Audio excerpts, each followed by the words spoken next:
안녕하십니까, 반갑습니다. 이번 시간에는 사회복지 정책론 기출에도 키워드 179번 미국 사회복지 정책의 역사에 대해서 살펴보도록 하겠습니다. 우리가 영국의 역사도 살펴보고 독일의 역사도 살펴보니 재밌네, 미국의 역사는 또 어떨까라는 거죠. 최근 10년간 출제 문항수가 많지는 않습니다. 그러나 우리 동맹국가이기도 하고 가까운 미국을 우리가 이해하는 것은 상당히 중요하다라고 볼 수가 있습니다. 자, 그러면 미국이라는 나라는 과연 어떻게 올라왔느냐라는 거죠. 미국 하면 여러분들이 아까 우리가 앞 키워드에서 독일하면 어떤 키워드를 기억하라 그랬습니까? 독일하면 사회보험, 조합주의, 남성 중심, 이러한 키워드를 기억하라 그랬죠.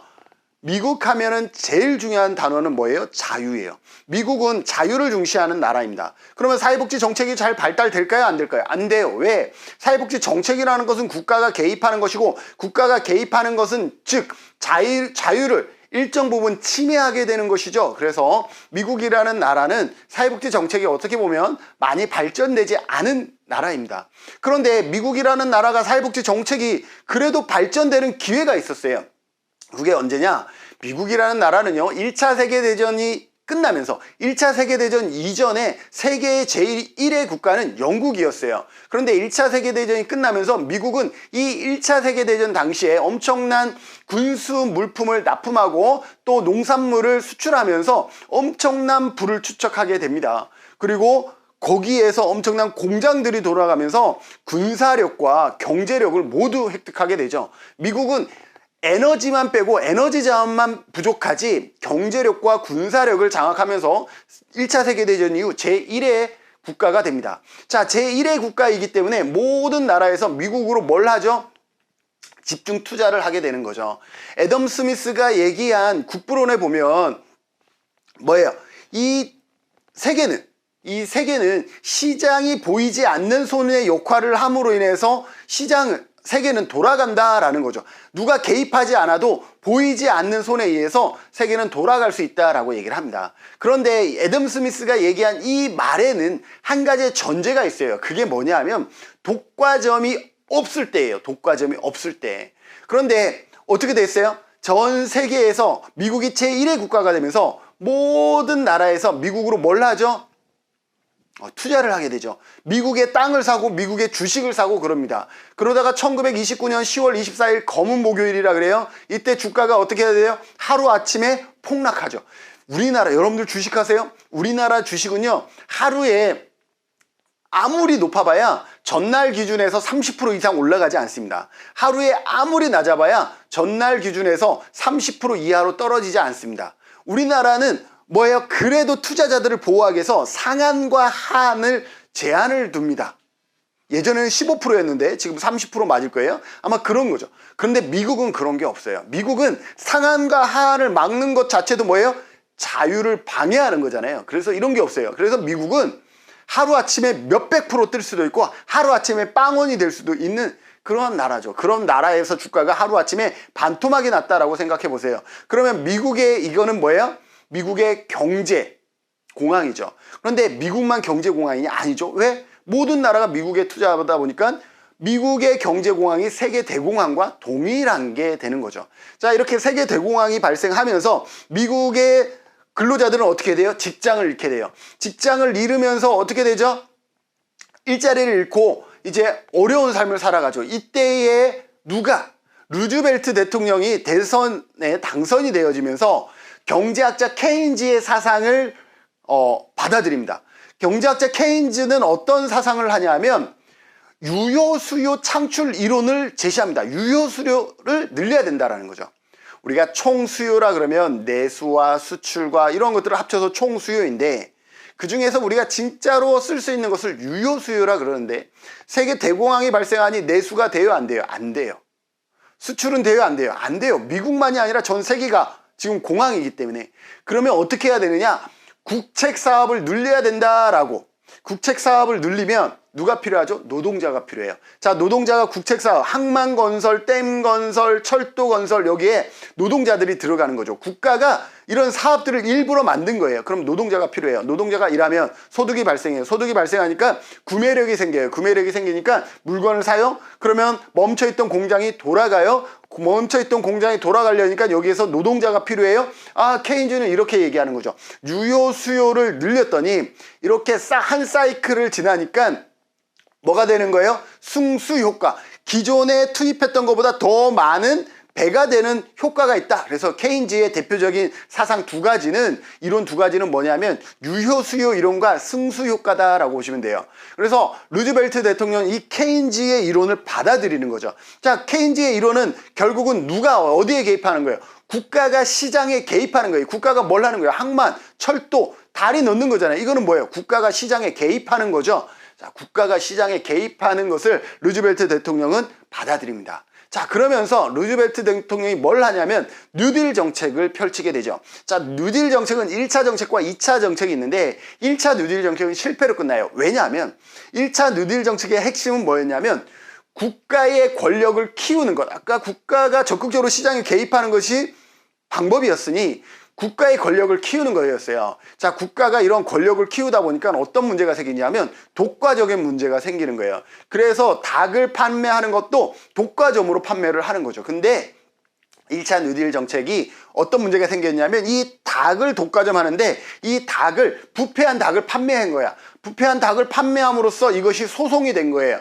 그래서 법원에서 판결을 내리기를 이거는 잘못됐다라고 해서 1차 뉴딜 정책은 결국 막을 내리게 돼요.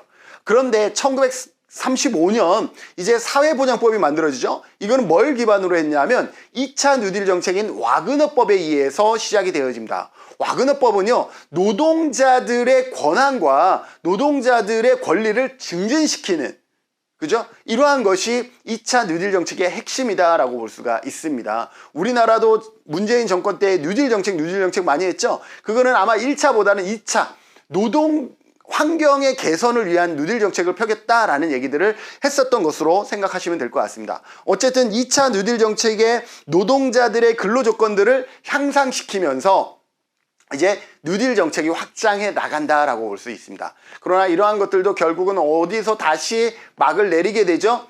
이게 2차 세계대전까지 쭉 흘러갑니다. 그리고 2차 세계대전 때는요, 미국의 경제가요, 가장 또 환란기로 바뀝니다. 왜? 미국은 전쟁이 일어나면 수혜를 받는 그런 국가예요. 왜? 군사들을 파견함으로써 실업자들이 없어져요. 월남전 왜 만들었을까요? 월남전 뭐라고 단정 지을 수는 없지만 적어도 월남전에 군인들이 참전하면서 실업자가 제로인 상태가 돼요. 미국 그 많은 사람들이 실업자가 제로인 상태를 만들어내는 거죠. 전쟁에서 미국은 이렇게 어떤 수혜들을 입어요. 그래서 1960년대, 70년대 어때요? 경제는 계속 올라가지만 이 월남전을 만들면서 이 당위성이 떨어졌잖아요. 당위성이 떨어지면서 달러의 가치도 떨어지고 이러면서 석유 가격에 파동이 옵니다. 그래서 1973년에 오일 쇼크가 발생하면서 이 루즈벨트 대통령에 의해서 시작했던 유효수요 이론, 케인즈 경제학자의 이론, 유효수요 이론은 1973년 오일 쇼크가 발생하면서 막을 내리게 되는 거예요. 그리고 1979년까지 2차 오일 쇼크가 진행되고 그 다음에 대통령이 되는 영국의 대처나 미국의 레이건, 이러한 사람들은 복지국가의 정책에 이제 막을 내리고, 왜? 복지국가 했더니 이런 부작용이 있더라. 재정이 엄청난 적자에다가 이러한 문제, 실업함정이라든지 구직함정의 문제, 이러한 부분들이 있더라. 그래서 우리는 작은 정부를 주장하겠다라고 미국의 역사는 전체적으로 흘러간다라고 보시면 돼요. 이것을 중심으로 해서 살펴보도록 하겠습니다. 뉴딜 정책이에요. 루즈벨트는 전문 자문단을 조직해서 구부제예요. 구제, 부흥, 개혁, 구부개를 목적으로 하는 과업 3R을 목적으로 하는 뉴딜 정책을 발표합니다. 뉴딜 정책은 자유방임주의가 아닌 적극적인 국가 개입을 주장합니다. 자, 미국 하면 뭐라 했어요? 자유를 생각하라 그랬죠? 그런데 언제? 1929년 세계대공황 이후에 미국은 자유방임주의가 아니라 국가가 적극적으로 시장에 개입하는, 이것을 수정자본주의라 그래요. 수정자본주의를 엽니다. 경제적으로 자유방임주의가 아니라 수정자본주의에 입각하게 되고, 그렇게 해서 대규모 공공사업들을 통해서 일자리를 확충하고 실업을 줄이게 됩니다. 그리고 소득과 소비를 확대시키기 위한 뉴딜 정책은 케인즈주의의 사상적 배경으로 합니다. 그래서 케인즈주의는 유효, 수요, 이론을 중심으로 해서 정책을 펼쳐나가고요. 그래서 여기를 복지국가라고 그러면 복지국가는 사회민주주의,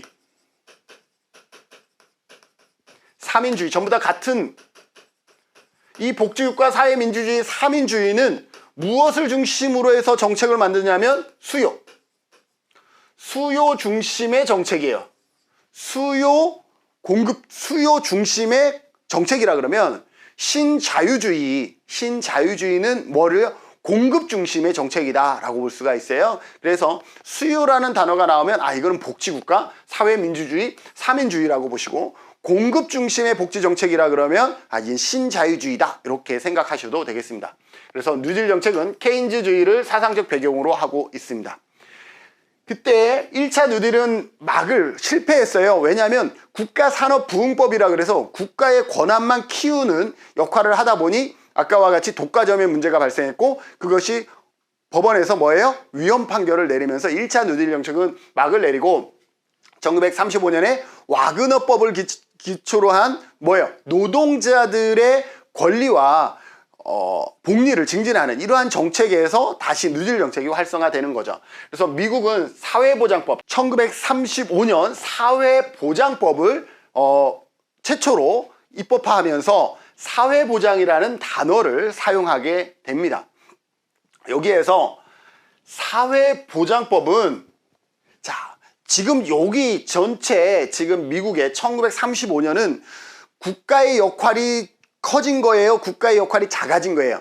세계 대공황 이후에 국가의 역할이 커진 거예요. 국가의 역할이 커졌다라는 것은 연방정부의 파워가 커졌다라고 볼 수가 있는 거예요. 주정부가 아니라 연방정부의 파워가 커졌다라는 거죠. 그래서 사회보장법은 연방정부가 재정과 운영을 담당하는 노령연금, 가장 중심이 되는 노령연금은 연방정부가 재정과 운영을 전부 다 담당해요. 그러나 나머지는 주정부가 운영을 하고 연방정부가 재정만 지원합니다. 뭐는 실업보험과 공공부조와 사회복지 서비스. 이거 왜 그랬을까요? 아까 뉴딜 정책이 1차가 왜 망했다 그랬어요?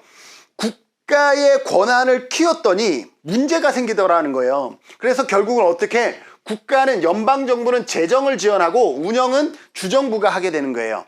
노령연금만 빼고 실업보험과 공공부조, 사회복지 서비스 전부 다 운영은 누가 해요? 주정부가 운영을 하는 거예요. 왜? 국가가 독과점을 하는 것에는 분명히 문제가 있기 때문에. 그래서 노령연금만 빼고 나머지는 주정부가 운영을 하되, 지원은 누가? 연방정부에서 지원을 하는 이러한 형태로 가게 된다라고 보시면 돼요. 빈곤에 대한 국가의 책임이 명시되었으며 국민의 생활을 보장하는 데 있어 연방정부의 책임을 규정합니다. 왜? 이때에는 국가의 책임과 권한, 이 부분이 가장 강했던 시기라서 국가하면 연방정부의 책임을 규정한다라고 보시면 돼요. 자, 기출문장 살펴보도록 하겠습니다. 1935년 미국의 사회보장법에 의하면 노령연금은 누가 주죠? 연방정부가 운영하고 재정도 지원하는 거죠. 연방정부가 재정과 운영을 모두 다 담당하는 것이죠. 미국의 1935년 사회보장법에서 사회보장이라는 용어가 최초로 사용되어집니다. 최근에 미국의 복지개혁에서 TANF는 AFDC로 개편한 공공부조제도이다 라고 했는데, 이게 어떤 거냐면 무한정 지원해 주는 것은 부담스럽다라는 거예요. 그래서 뭘 하는 거예요? 어떤 기간을 설정하고 이러한 조건들을 부여하게 되는 것이죠. 그래서 미국과 같다라고 볼 수가 있어요. 그래서 TANF는 AFDC를 개편한 공공부조제도이다 라고 볼 수 있어요. 그래서 AFDC에서 TANF로 바뀐 거죠. 그래서 A, B, C, D 이렇게 나가시면 되겠다라고 볼 수 있고, 미국의 사회보장법이 최초로 제정된 해는 1935년이다. 미국의 사회보장법은 뭐를 중심으로 하냐 하면 거의 공공부조를 중심으로 해요. 미국의 사회보장법은 의료보험이 도입되지 않습니다. 의료보험이 도입되지 않아요.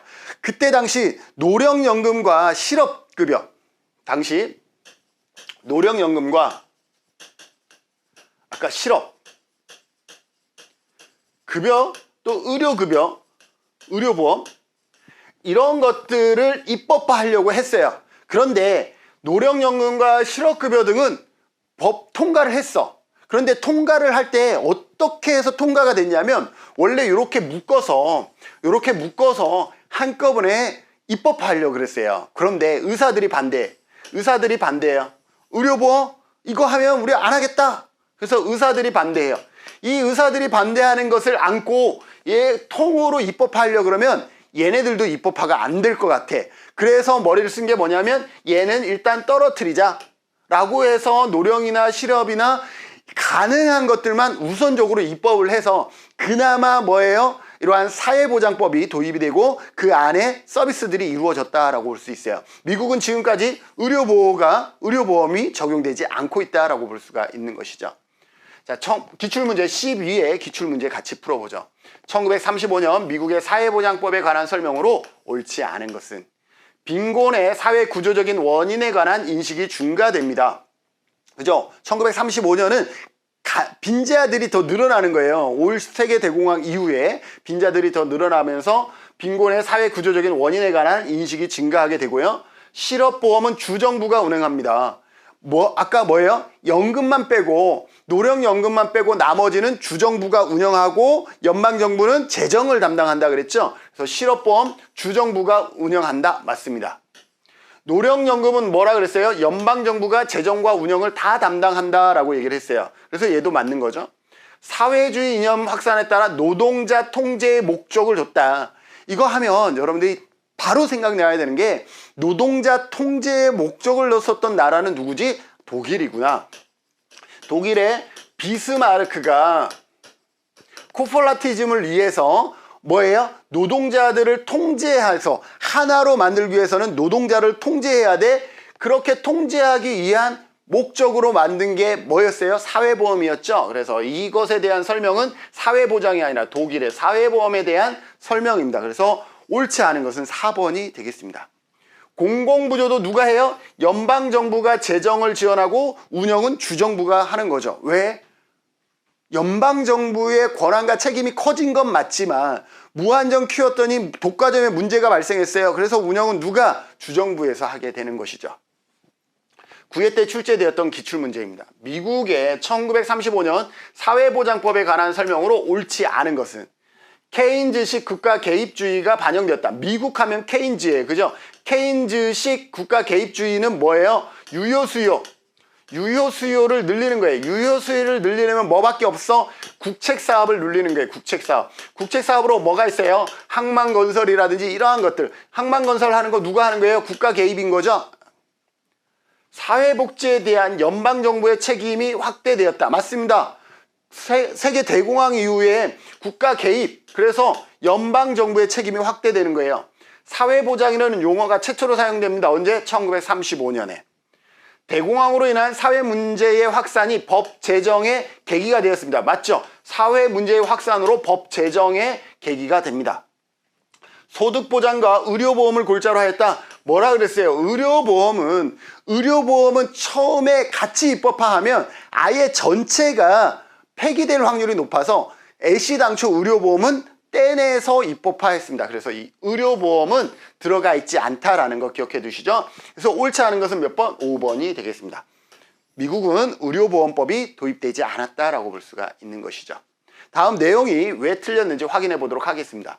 미국 사회보장법의 목적은 사회주의 이념 확산에 따른 노동자를 통제하는 것을 목적으로 한 것은 독일의 사회보험입니다. 독일의 사회보험이다라고 볼 수가 있고요. 루즈벨트는 구부개였죠. 부흥. 그래서 구제, 부흥, 개혁의 3할 과제를 하고 있습니다. 그래서 구제, 부흥, 개혁입니다. 미국의 사회보장법은 연방정부가 노령연금 및 실업보험에 관해 재정과 운영을 연방정부가 노령연금의 재정과 운영을 담당하는 건 맞아요. 여기는 오케이지만 실업보험은 뭐를? 운영은 누가 해요? 운영은 주정부가.